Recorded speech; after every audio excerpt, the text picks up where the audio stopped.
Well, the suburbs might not be as progressive as some Democrats would like. That's according to a new piece in the New York Times called "The Suburbans Are Changing, but Not in All the Ways Liberals Hope."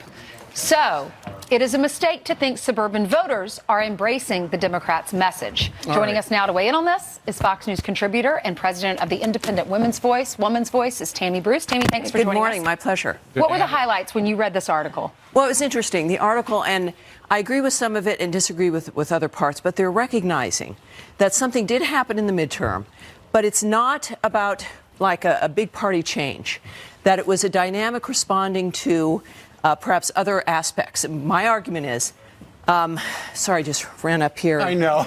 No, but, in the morning, this is fabulous. And I'll tell you, Tammy, this is why this whole premise of this story is so powerful, because if Republicans are going to try to take a message away from the midterms to correct it in 2 years, it is they lost the suburbs, and they have the rural community, but have they truly lost the suburbs, and if so, why? Well, that's a mistake.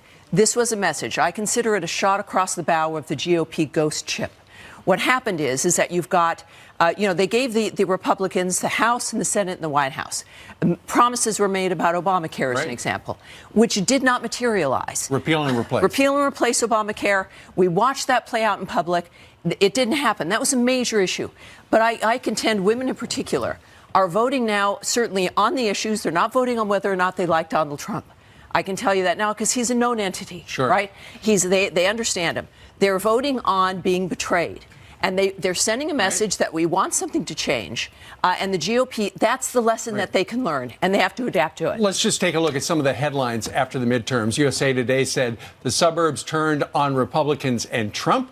The midterm election results prove it. CNBC had the headline, Suburban Revolt Led to Democrats' House majority win. The Washington Post said these wealthy neighborhoods delivered Democrats the House majority. Yes. You know, technically, all that's true. Absolutely. But I think you've got a great point in so much as, the president said when he was still running, put me in the big chair, and then if I've got a Republican Congress, both houses, we're going to get stuff done. He believed what we all believed. Remember, at the beginning, he thought they had a plan to repeal and replace Obamacare, because we were all told that. And as was he thought, I think it was Pruitt, everybody was already going to be ready, was going to implement this thing.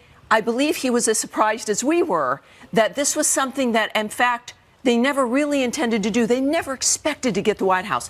But this is a message for the Republicans and also for the president. It is important. The president was elected for a reason, but also to talk to those women. That this is women in particular, women in particular, and not because they're not voting based, I contend, on party loyalty now.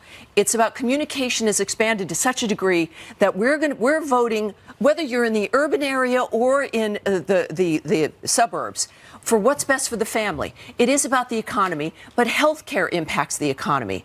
So does, of course, the nature of how we relate to each other. So when it comes to the media, the hostility that we saw with the Democrats. But at the same time, if you're going to send a message to someone about, all right, look, let's get this right. We know what we need to do. They trust that the president will get things done, but they also know that, in fact, there's going to have to be a message that's sent. But don't you also think that the president's tone, when he tweeted out horse-faced Stormy Daniels and was kind of abrupt there, do you think that the women vote went away? That wasn't an aberration, that they were, for the most part, a little ticked off about his tone? Look, if that we learned about him, I, as a matter of fact, think he's moderated himself a great deal.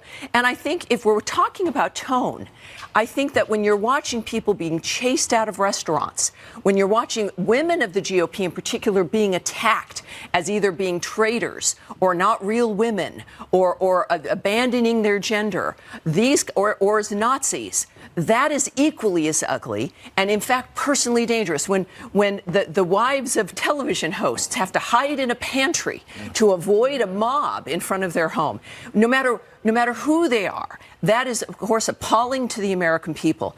I think the president, he understands the nature of tone, but he was also elected. We know he's an unusual guy, and we want his job to be able to be done, but we now know that Congress has to be a part of it. So my point is, the GOP has to do better. They have to, in fact, not take certain groups for granted. The communication has to be about for women, not on, quote, women's issues. All issues are women's issues, right?